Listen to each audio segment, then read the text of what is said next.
Donc là, maintenant que tout fonctionne, il ne me reste plus qu'à réactiver le code pour pouvoir enregistrer donc l'email et le password. Donc là, je vais enlever ce qui me sert à rien là pour faire un peu de ménage. J'enlève les console logs. Voilà.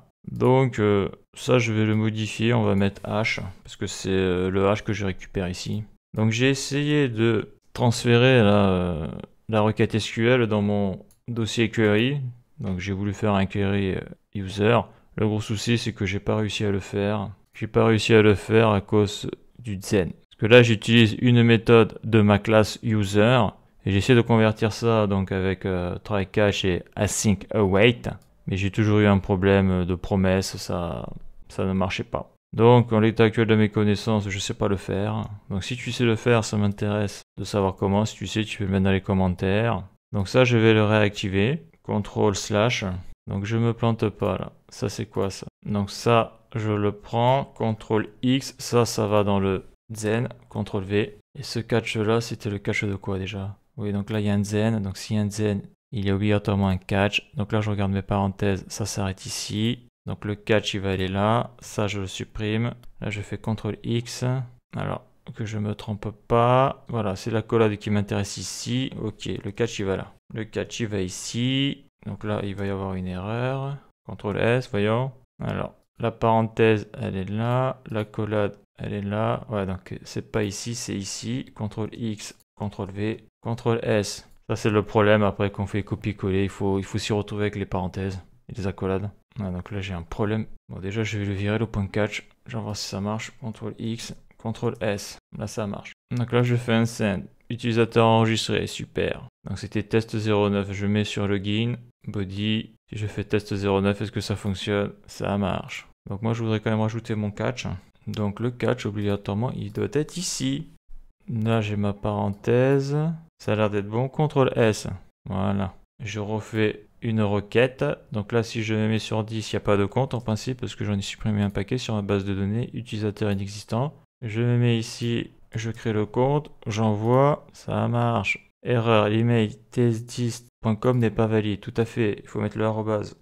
Je fais un send, utilisateur enregistré. Je me mets ici, utilisateur inexistant dans la base de données. Je fais un send, ça ne marche pas. Là, il y a duplication d'entrée, c'est bon. Il est où le problème?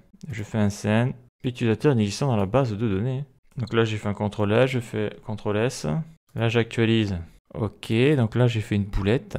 Donc là, j'ai actualisé, on voit que ça s'est enregistré en clair, donc c'est pour ça qu'il ne trouve pas les utilisateurs. Donc là, il y a une boulette.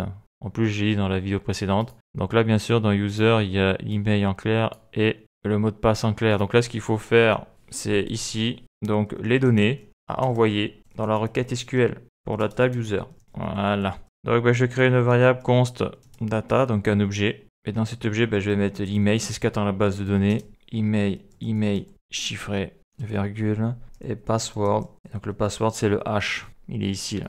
Voilà, donc ça, je peux le virer. Ce que je peux mettre ici, c'est un petit console log de data pour voir ce qu'il a pris. Donc j'ai fait un CTRL-S, super. Donc là, maintenant, je renvoie. Donc sur sign up, je fais un send. Donc là, on voit l'email et le password. Par contre, là, il y a une erreur. Non, ça, c'était mon erreur de tout à l'heure, je pense. Attends, je renvoie. Donc là, je vais avoir un duplicate. Ok, là, je vais sur login. Ok, décidément, je le fais exprès. Ça, il faut que je le remplace, bien sûr. Parce que c'est ça qui va être envoyé dans la base de données.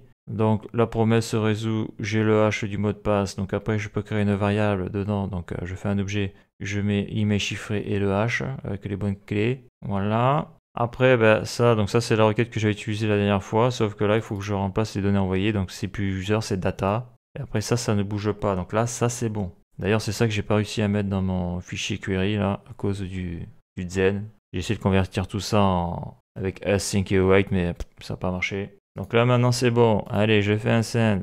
Ouais, non, il faut que je le fasse d'abord sur la route sign up, un send. Utilisateur enregistré, là, on le voit, là. Email, le password. C'est ce qui a été envoyé dans la base de données. Ça, c'est bon. Je vais sur la route login. Je fais un send. Et voilà, j'ai l'user ID et j'ai le token. Super, il y a tout qui marche. Donc voilà, donc si tu sais comment on fait là pour envoyer la query là, dans ce dossier là, un peu comme j'ai fait là sur le contrôleur ici là, dans Fiche User quand je l'avais fait avec MongoDB là, ça m'intéresse. Donc la suite dans le prochain épisode.